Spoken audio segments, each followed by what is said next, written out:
शेरशाह की जो अगली विजय है वो है रायसीन विजय।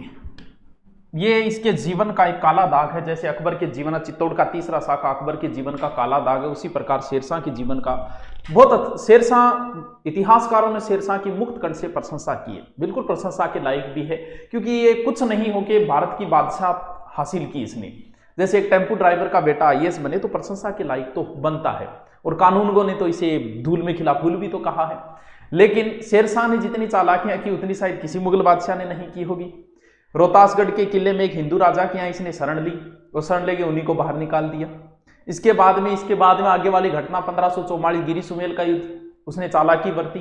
गिरी सुमेल के युद्ध में मात्र जेता और कुंपा 2 ही बचे थे, फिर भी इसकी भिबरी बुला दी थी।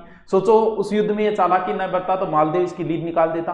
चालाकियां बहुत बरती, और ये तो एक ऐसी चालाकी बरती है इसने कि इसके जीवन का एक काला दाग बताया जाता है। कहते हैं कि यहाँ एक राजपूत शासक था, रायसीन का पूर्णमल नाम था उसका। चलो देखते हैं। तो शेरशाह ने इस दुर्ग को पटना बसाया, या बिहार का में है। तो शेरशाह ने यहाँ पर कई दिनों तक घेराबंदी रही, और घेराबंदी के बाद ये दुर्ग को जीत नहीं पाया। यहाँ का शासक था पूर्णमल। तो इसने क्या किया, कुरान की कसम खाई कि पूर्णमल हम आपसे संधि करेंगे, वार्ता करेंगे, आप अधीनता स्वीकार कर लो और आपके सम्मान, जीवन और स्त्रियों की रक्षा की जाएगी। ये कुरान की कसम खाई, और इसके कसम खाने के जो गवाह बने थे वो कुतुब खां, और इसका शहजादा था, इसका पुत्र था आदिल खां, वो इसके गवाह बने। पूर्णमल अपने दुर्ग के मुख्य राजपूत सरदारों के साथ द्वार के बाहर आ गया।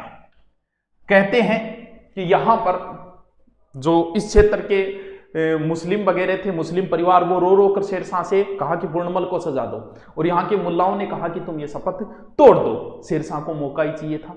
शेरशाह ने, कहते हैं कि सुबह सुबह ही यहाँ पर जो बाहर सरदार आए थे उनको घेर लिया। उनको लगा कि शेरशाह अब गद्दारी कर रहा है, तो उन्होंने अपने बच्चों और स्त्रियों को मारना शुरू किया, और यहां पर जोहर भी हुआ। शेरशाह कहते हैं कि इतना करते क्या, जो बचे थोड़े बहुत उनको गुलाम बनाया, और ऐसा कहते हैं कि पूर्णमल की जो पुत्री थी उसको बाजार में नाचने के लिए शेरशाह ने छोड़ दिया था। यह शेरशाह के जीवन का एक काला दाग है। ऐसा काला दाग है कि इसकी जो शपथ लेने के जो गवाह बना था कुतुब खां, कहते कि उसने इतनी ग्लानि महसूस हुई कि उस कुतुब खां ने तो इस घटना के बाद सुसाइड ही कर ली थी, आत्महत्या कर ली थी।